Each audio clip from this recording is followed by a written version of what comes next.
Regresamos con más de Despierta con CDN. Gracias, como siempre, por estar con nosotros. Como todos los miércoles tenemos una entrevista especial. El tema no podía ser otro. La reforma fiscal preocupa a la ciudadanía en República Dominicana y por eso nosotros le damos la más cordial bienvenida a Magín Díaz, exdirector de Impuestos Internos, economista, académico. Gracias por estar con nosotros, Magín. Aquí estamos.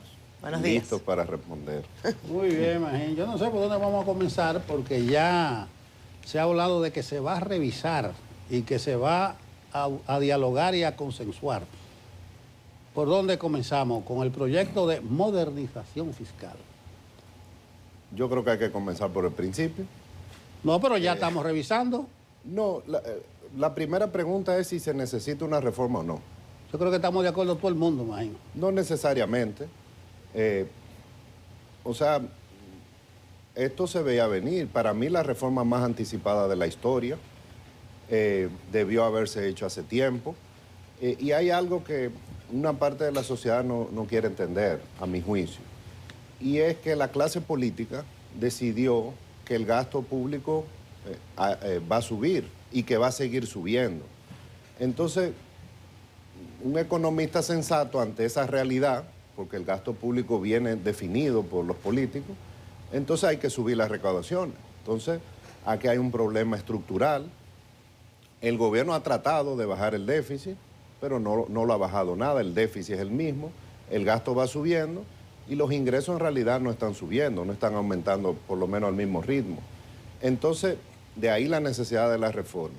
Ahora, en ese sentido, como economista, claramente yo apoyo la reforma, ya que el Estado que se está dando al país es más grande o está ya de un tamaño que lo que se recauda no lo puede financiar. Entonces no podemos seguir con la deuda pública. Entonces aquí hay problemas estructurales serios, como el pago de intereses, que ya alcanzó prácticamente al gasto en educación. Este año casi se va a pagar 4% del PIB de intereses y eso va a seguir subiendo, porque el déficit del gobierno central es más o menos de 20.000 millones de pesos mensuales. O sea, estamos hablando ya de cifras grandes. Entonces, hay que hacer el ajuste en algún momento. Ahora, eso no significa que en 2 meses o en 6 meses va a haber una crisis. Yo no veo una crisis en el corto plazo. Entonces, el reto del gobierno es hacer el ajuste antes de que venga esa crisis. Y grandes reformas del país se han hecho empujadas por las crisis, como la de 1992 o la del 2004. Entonces, como sociedad tenemos que evitar llegar a eso.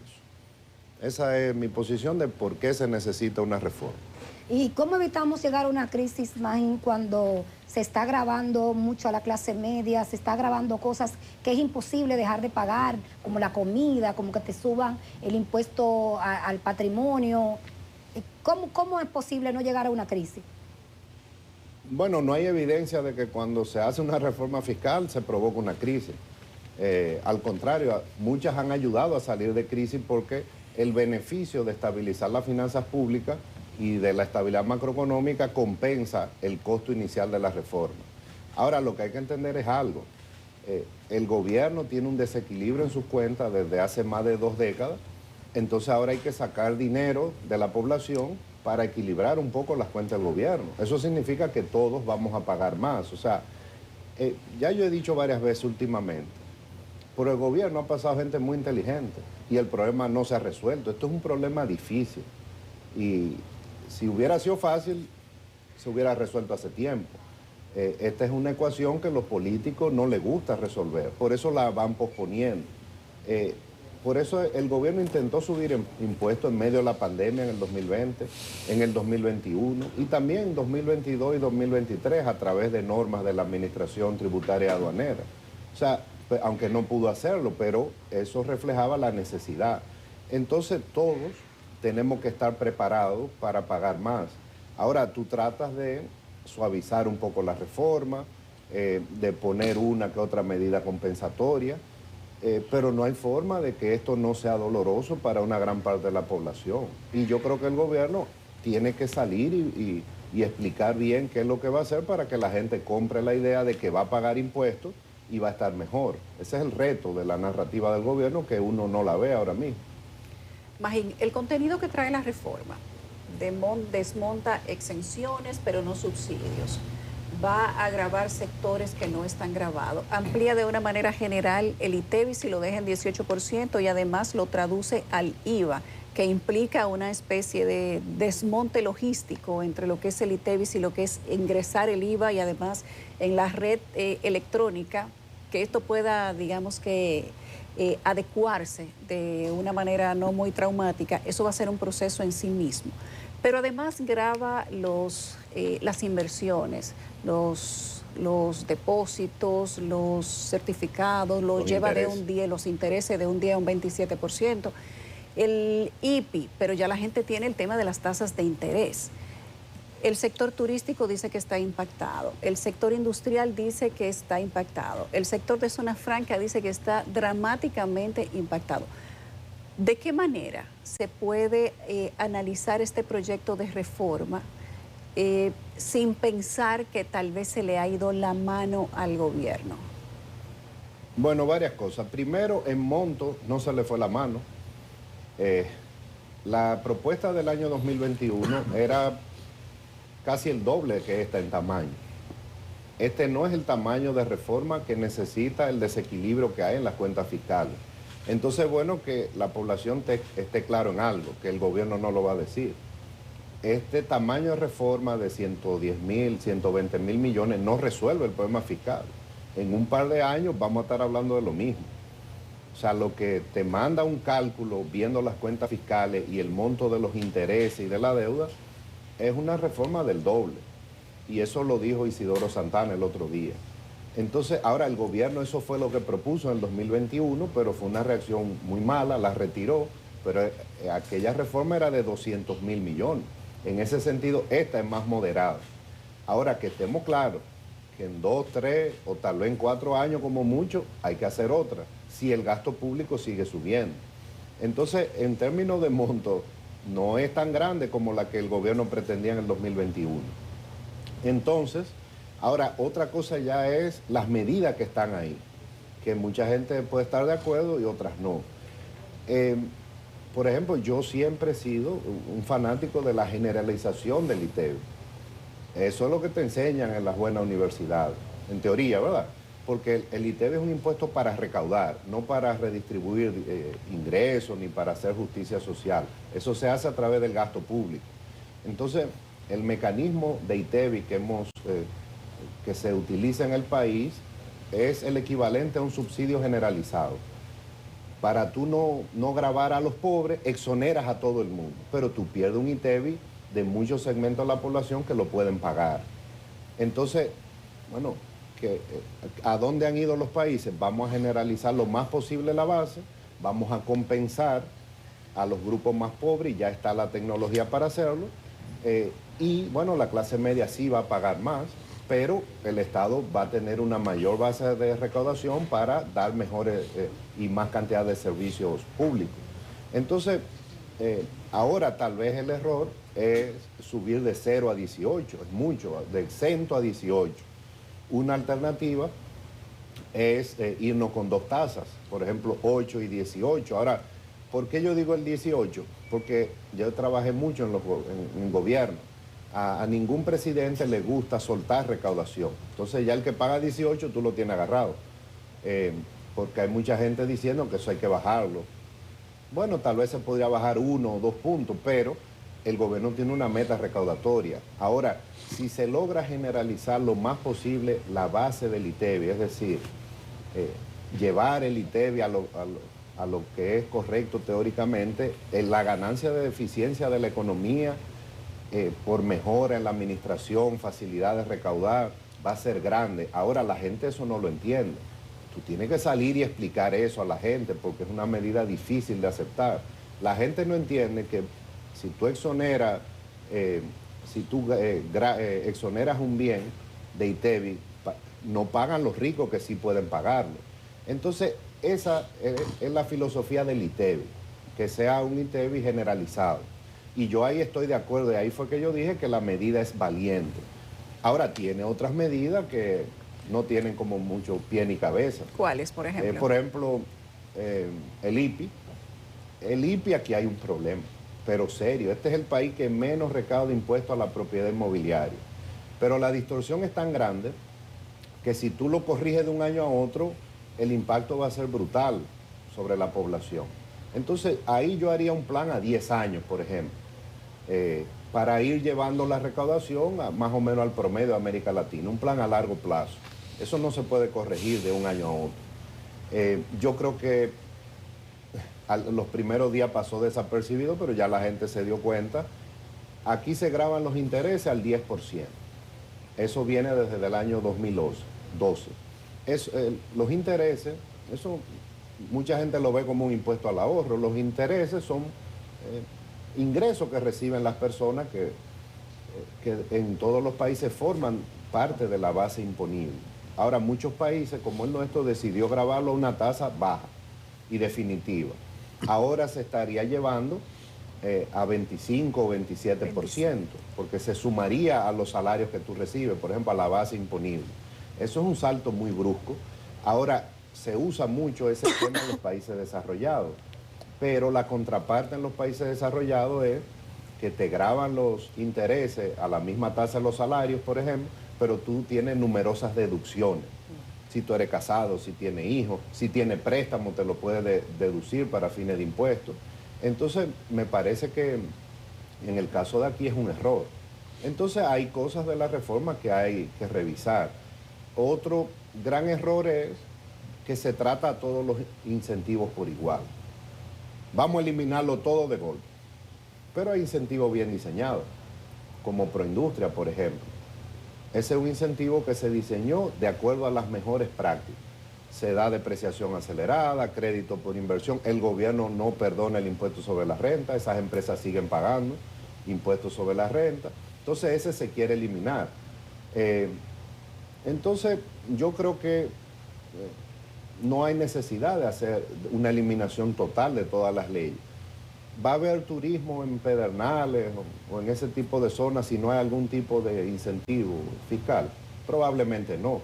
Entonces ahora hay abusos de algunas leyes de incentivo, yo puedo hablar de eso obviamente porque estuve en DGI.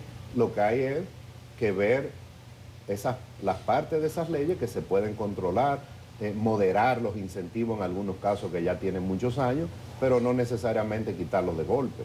Entonces, la reforma es necesaria. El monto no es lo que necesita el gobierno, pero es lo que el presidente ha considerado viable.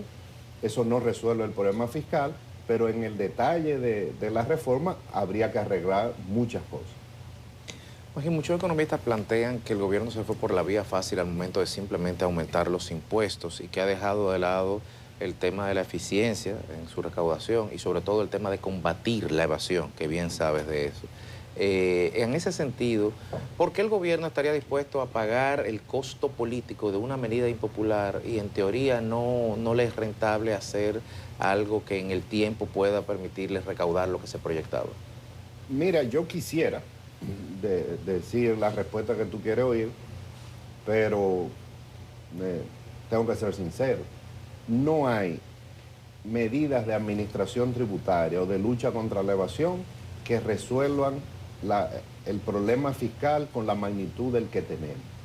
O sea, es un deber del gobierno combatir la evasión, luchar contra el fraude, pero eso no te va a cerrar la brecha fiscal. Ahora hay que hacerlo, la sociedad lo está exigiendo, y es lo menos que el gobierno debe hacer, pero tiene que hacerlo creíble, porque el gobierno ahora dijo, como parte de cuando puso a circular la reforma, y esto va a ser una lucha contra la evasión, la vamos a hacer.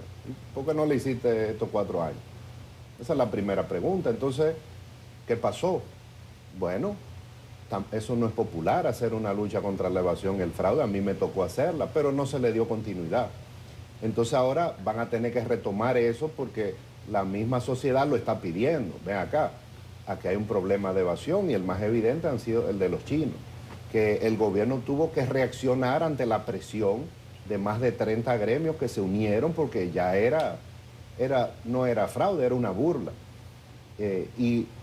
Las notas de prensa que ha hecho el gobierno le han dado la razón a los gremios, se ha encontrado mucha evasión, pero el gobierno reaccionó.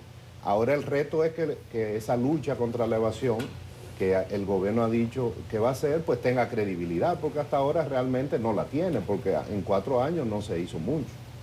Vamos a irnos a una pausa comercial. Cuando regresemos seguimos con esta conversación acá en Despierta con CDN. Hoy con un ojo, atención a la reforma fiscal o la propuesta de reforma fiscal. Ya veremos. Regresamos con más. Esto es Despierta con CDN. Hoy conversamos con Magín Díaz, exdirector de Impuestos Internos, economista.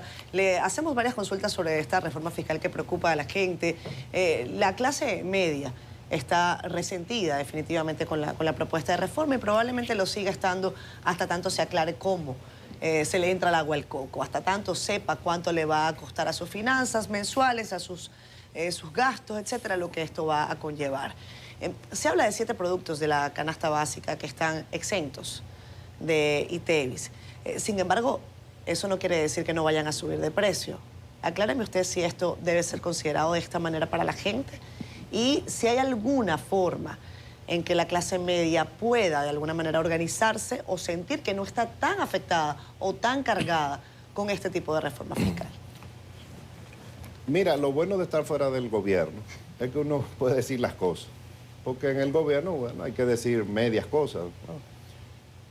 La realidad es que no hay forma de hacer una reforma tributaria de un monto relevante para el problema que tenemos sin tocar a la clase media. Porque la clase media es gigantesca ya en el país. Hace 30 años no era así, pero después que un país crece 5 o 6% durante una generación, como lo hemos hecho nosotros, entonces es un país de clase media básicamente. Hay muchos rangos dentro de la clase media, pero no hay forma de hacer una reforma focalizada, por ejemplo, en los más ricos. Vamos a cobrarle a los 100 familias o 100 grupos empresariales más grandes y de ahí sale el dinero. Eso no hay forma. Los países que recaudan mucho tienen que cobrarle a casi toda la población y obviamente a los más pobres tú lo compensas o deja exento una pequeña parte de la población. Entonces el gobierno tiene que convencer a la clase media de que va a pagar más, pero entonces que el gobierno va a hacer infraestructura, va a aumentar la inversión pública, va a hacer drenaje, va a resolver el problema del tránsito, va a mejorar el sector eléctrico, porque hay 18 mil millones de esta reforma para inversión en el sector eléctrico, en las empresas distribuidoras. Entonces no va a haber inflación, las reformas tributarias no provocan inflación, la inflación es un tema monetario. Si tú tienes un banco central en control de la cantidad de dinero, no va a haber una inflación desbocada, pero sí va a haber un salto en el nivel de precios. ¿Y eso va a incluir los alimentos que están exentos? Sí, también lo pueden incluir. Porque le van a aumentar los costos a esos productores por el ITEVIS que van a tener que pagar en sus insumos, por ejemplo. O sea que igual va a subir la leche, igual va a subir el huevo. Podría subir, depende cómo se diseña la reforma. Hay forma de evitar eso, pero no está en el proyecto. Ahora, sí va a haber hay muchas medidas que van a implicar aumento de precios. Los impuestos selectivos están aumentando, las bebidas azucaradas, cuando tú compras un refresco, por ejemplo, va a costar más, el alcohol va a costar más. O sea, va a haber un salto en nivel de precio. Ahora, ¿cómo tú compensas? Y el gobierno ahí hizo lo que dice, digamos, el manual de finanzas públicas. Vamos a acompañar esto de un aumento salarial. Y el gobierno va a propiciar un aumento del salario mínimo y esos aumentos del salario mínimo hace un efecto en cascada de que haya que aumentar los salarios en el resto de los trabajadores, no solo los que reciben salario mínimo. Ahora no hay posibilidad de hacer una reforma que no tenga ese impacto inicial. Lo que tú apuestas es que la combinación de políticas económicas, los subsidios que se compensan, el aumento de salarios, las mayores recaudaciones, al final dejen un mejor país. Pero en el corto plazo hay un impacto en precio y la gente lo va a sentir. Imagínate, lo que saben de esto son ustedes los economistas y pueden discurrir con facilidad.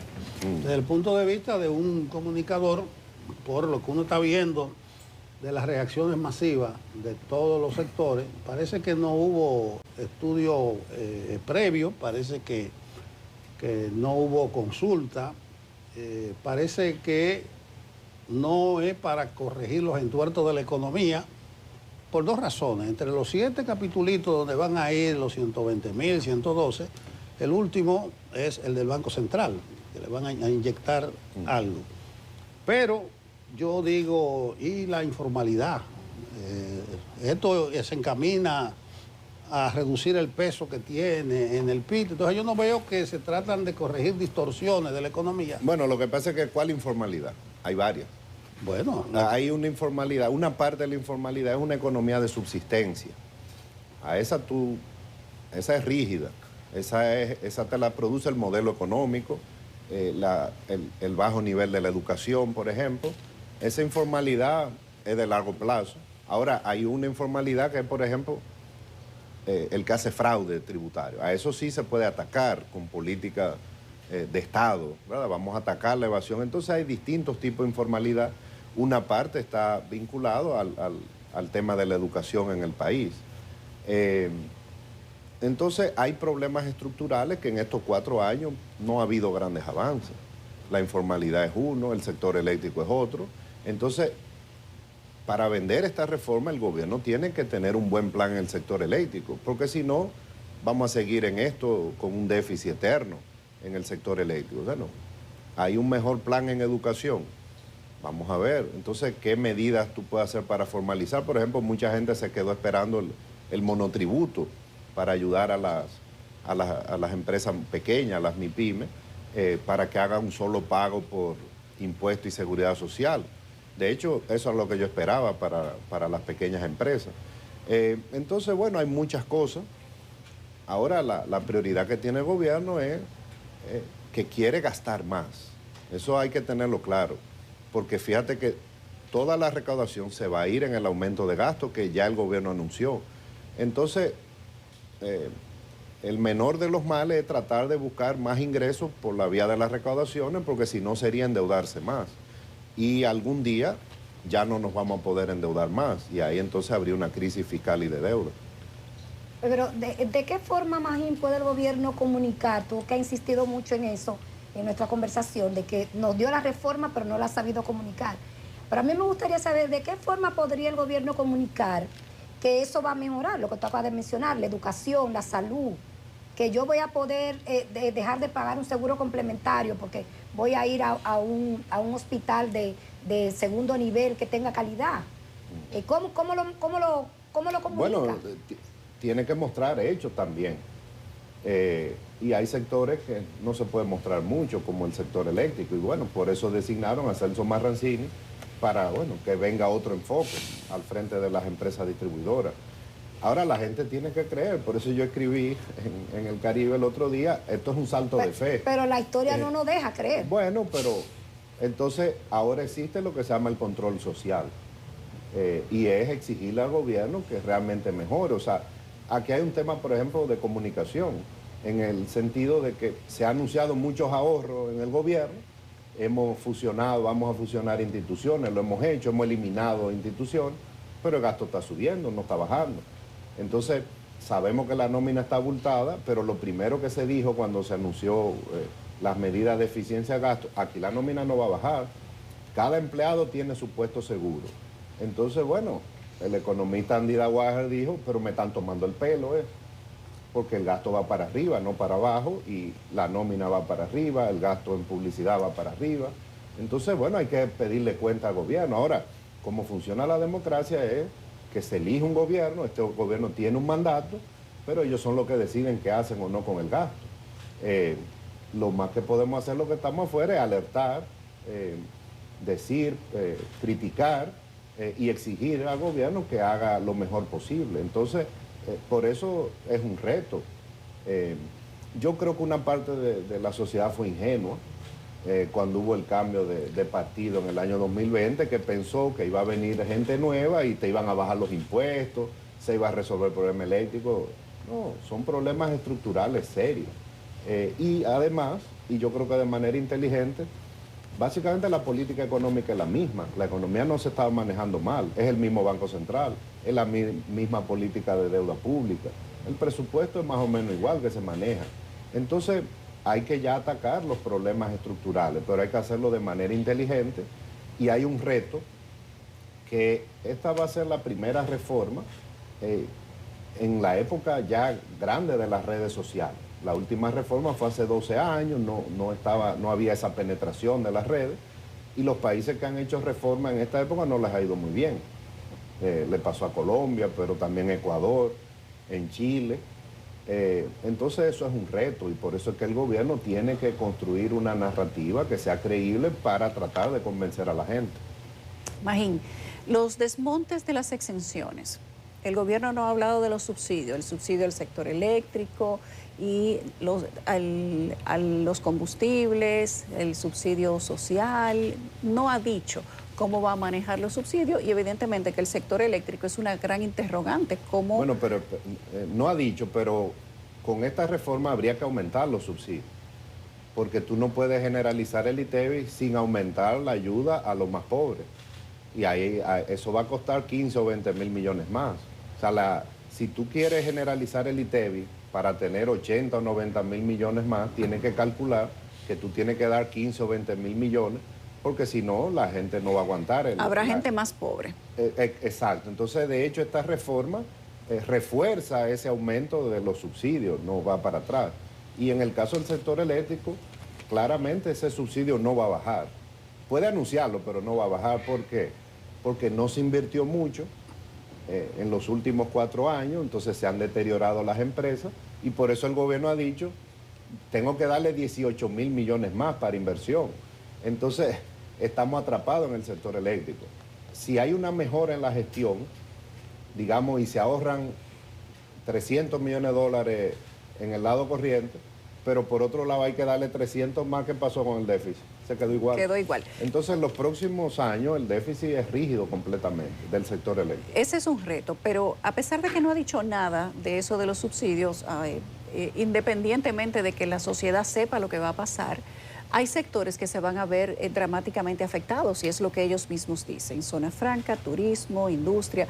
¿De qué manera se le va a traducir a la gente la eliminación de esas exenciones o a esos sectores?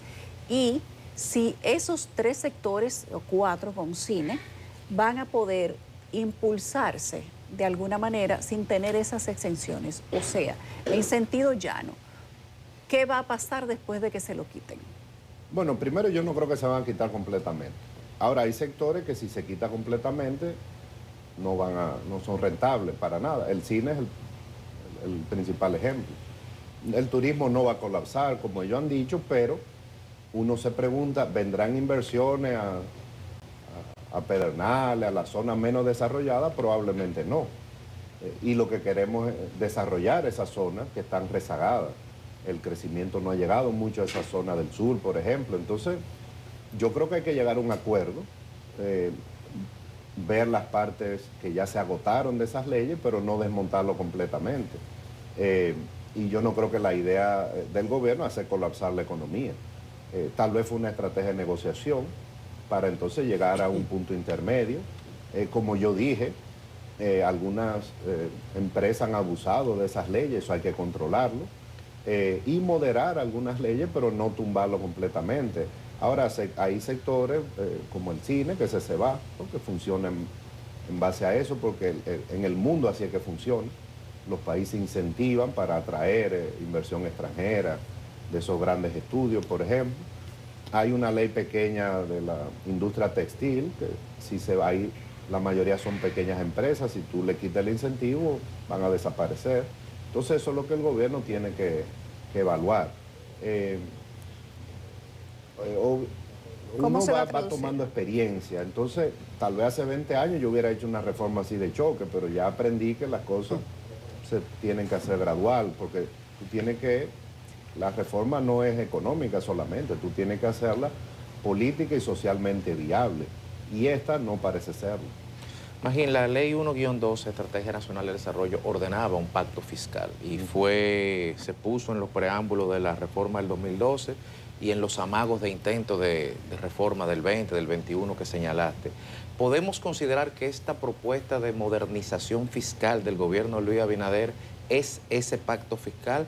¿O cuáles son los criterios que tiene que tener un pacto para poder, digamos, en cuanto a impacto, trascendencia, amplitud, para poder decir, sí, cumplimos con esa ley? Mira, lo primero que hay que irse a la estrategia. Para mí lo secundario era que decía un pacto. Lo que sí decía esa estrategia es que el gasto público aquí tenía que converger al de los países en desarrollo, desarrollados. Entonces, para este año, por ejemplo, el gasto público, de acuerdo a la estrategia, tenía que ser más de 20% del PIB. Eso es lo que dice ahí la estrategia y los indicadores. ¿Y cuánto es? Ya es más, este año va a ser 20. O sea, en el gasto hemos ido cumpliendo la estrategia. Ahí sí somos eficientes. Pero la contraparte que decía la estrategia es, para eso tú tienes que llevar tus ingresos a más de 20%. Pero entonces no lo hicimos. Realmente el único pacto fiscal que hemos hecho aquí fue el que se hizo cuando Balaguer, que fue la reforma más estudiada. Ahí se trajeron los mejores tributaristas del mundo, que fue los que escribieron el Código Tributario, los profesores de Harvard, Robert Conrad, Glenn Jenkins, y se hizo un trabajo de más de 2 años. Ahora, ¿qué llevó a eso? La crisis. No queremos eso. Entonces, pacto ahora no es, porque un pacto se supone que tú te sientas durante meses con diversos sectores, como se consensó la estrategia de desarrollo.